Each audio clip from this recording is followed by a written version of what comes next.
हल षष्ठी व्रत से संतान को मिलेगा निरोग और दीर्घायु का वरदान। जानिए पूजा का शुभ मुहूर्त। सनातन धर्म में हल षष्ठी व्रत का बड़ा महत्व है। यह व्रत खासतौर पर संतान की दीर्घायु और खुशहाली के लिए रखा जाता है। शास्त्रों के अनुसार हल षष्ठी के दिन भगवान श्री कृष्ण के बड़े भाई बलराम की पूजा अर्चना की जाती है। भगवान श्री कृष्ण के बड़े भाई बलराम के जन्मदिवस के उपलक्ष्य में हर साल भाद्रपद मास के कृष्ण पक्ष की षष्ठी तिथि के दिन बलराम जयंती मनाई जाती है, जो कि इस साल 24 अगस्त 2024 दिन शनिवार को है। सनातन धर्म में हल षष्ठी व्रत का बड़ा महत्व है। यह व्रत खासतौर पर संतान की दीर्घायु और खुशहाली के लिए रखा जाता है। शास्त्रों के अनुसार हल षष्ठी के दिन भगवान श्री कृष्ण के बड़े भाई बलराम की पूजा अर्चना की जाती है, इसलिए इसे बलराम जयंती के नाम से भी जानते हैं। इस दिन को गुजरात में राघव छठ के नाम से जानते हैं। आइए जाने हल षष्ठी का शुभ मुहूर्त, पूजा विधि और धार्मिक महत्व। हल षष्ठी का शुभ मुहूर्त। हल षष्ठी छठ बलराम जयंती 2024 शनिवार 24 अगस्त 2024। षष्ठी तिथि आरंभ 24 अगस्त 2024 सुबह 7:51 षष्ठी तिथि समाप्त 25 अगस्त 2024 सुबह 5:30 बजे। पूजा विधि। हल षष्ठी की पूजा के लिए आटे से एक चौक बनाया जाता है। इसके बाद इसमें झरबेरी, पलाश की टहनी और कांस की दाल बांधकर गाड़ दी जाती है। इसके बाद षष्ठी देवी की पूजा की जाती है और उनकी पूजा में चना, गेहूं, जौ, धान, अरहर, मूंग, मक्का और महुआ का इस्तेमाल किया जाता है। शास्त्रों के अनुसार इस दिन खेती में इस्तेमाल होने वाले उपकरणों की भी पूजा की जाती है। हल षष्ठी के दिन कुछ बातों का खास ध्यान रखना चाहिए। इस दिन अन्न और फल नहीं खाया जाता और न ही इस दिन गाय के दूध और दही का सेवन करना चाहिए। इस दिन चाहे तो सिर्फ भैंस का दूध और उससे बने दही का सेवन कर सकते हैं। हल षष्ठी का धार्मिक महत्व।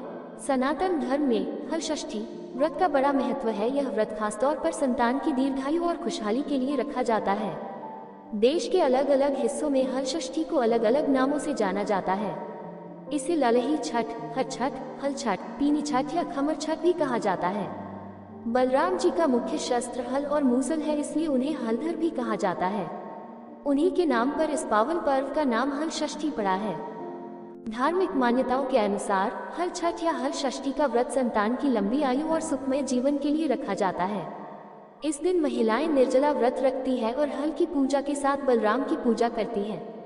भगवान बलराम की कृपा से घर में सुख रहता है। हल षष्ठी व्रत की पूजा किस समय करनी चाहिए? हल छठ व्रत की पूजा दोपहर में करना शुभ माना जाता है। इस दिन महिलाएं सुबह 11 बजे से दोपहर 1 बजे तक पूजा कर सकती हैं। हल से जोती गई चीजों का प्रयोग वर्जित। इस दिन व्रती महिलाएं हल से जोती गई फसल की कोई चीज नहीं खाती है, न ही जमीन में उगाई हुई चीज खाई जाती है। बलराम जी का शस्त्र हल माना गया है, इसलिए हल से जोती गई चीजों का प्रयोग वर्जित माना गया है। इस व्रत में तालाब में उगाई गई चीजें खाई जाती हैं। जाने हल षष्ठी व्रत में व्रती महिलाएं किन बातों का रखें ध्यान। 1. हल षष्ठी व्रत के दिन महिलाएं भूलकर भी हल से जोती गई धरती पर न चलें। 2. हल चले अन्न, फल या साग सब्जी का सेवन न करें। 3. इस दिन तामसिक भोजन जैसे प्याज, लहसुन का प्रयोग भूलकर नहीं करना चाहिए। 4. इस व्रत में गाय के दूध, दही वघी के प्रयोग की मनाही होती है। 5. इस दिन बड़ों का अनादर नहीं करना चाहिए। व्रत कथा। प्राचीन काल में एक ग्वालिन थी। उसका प्रसव काल अत्यंत निकट था। एक ओर वह प्रसव से व्याकुल थी तो दूसरी ओर उसका मन वो रस दूध दही बेचने में लगा हुआ था। उसने सोचा कि यदि प्रसव हो गया तो वो रस यूं ही पड़ा रह जाएगा। ये सोचकर उसने दूध दही के घड़े सिर पर रखे और बेचने के लिए चल दी, किंतु कुछ दूर पहुंचने पर उसे असहनीय प्रसव पीड़ा हुई। वह एक झरबेरी की ओट में चली गई और वहां एक बच्चे को जन्म दिया। व्रत कथा। प्राचीन काल में एक ग्वालिन थी। उसका प्रसव काल अत्यंत निकट था। एक ओर वह प्रसव से व्याकुल थी तो दूसरी ओर उसका मन वो रस दूध दही बेचने में लगा हुआ था। उसने सोचा कि यदि प्रसव हो गया तो वो रस यूं ही पड़ा रह जाएगा। ये सोचकर उसने दूध दही के घड़े सिर पर रखे और बेचने के लिए चल दी, किंतु कुछ दूर पहुंचने पर उसे असहनीय प्रसव पीड़ा हुई। वह एक झरबेरी की ओट में चली गई और वहां एक बच्चे को जन्म दिया। इस घटना से किसान बहुत दुखी हुआ, फिर भी उसने हिम्मत और धैर्य से काम लिया। उसने झरबेरी के कांटों से ही बच्चे के चिरे हुए पेट में टांके लगाए और उसे वहीं छोड़कर चला गया। कुछ देर बाद ग्वालिन दूध बेचकर वहां आ पहुंची। बच्चे की ऐसी दशा देखकर उसे समझते देर नहीं लगी कि यह सब उसके पाप की सजा है। वह सोचने लगी कि यदि मैंने झूठ बोलकर गाय का दूध न बेचा होता और गांव की स्त्रियों का धर्म भ्रष्ट न किया होता तो मेरे बच्चे की ये दशा न होती।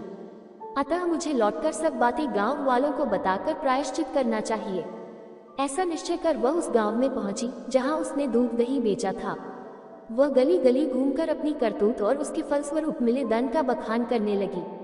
तब स्त्रियों ने स्वधर्म रक्षार्थ और उस पर रहम खाकर उसे क्षमा कर दिया और आशीर्वाद दिया। बहुत सी स्त्रियों द्वारा आशीर्वाद लेकर जब वह पुनः झरबेरे के नीचे पहुंची तो ये देखकर आश्चर्यचकित रह गई कि वहां उसका पुत्र जीवित अवस्था में पड़ा है। तभी उसने स्वार्थ के लिए झूठ बोलने को ब्रह्म हत्या के समान समझा और कभी झूठ न बोलने का प्रण कर लिया। दोस्तों, जानकारी अच्छी लगी हो तो कृपया वीडियो को लाइक करना और चैनल को सब्सक्राइब करना। धन्यवाद।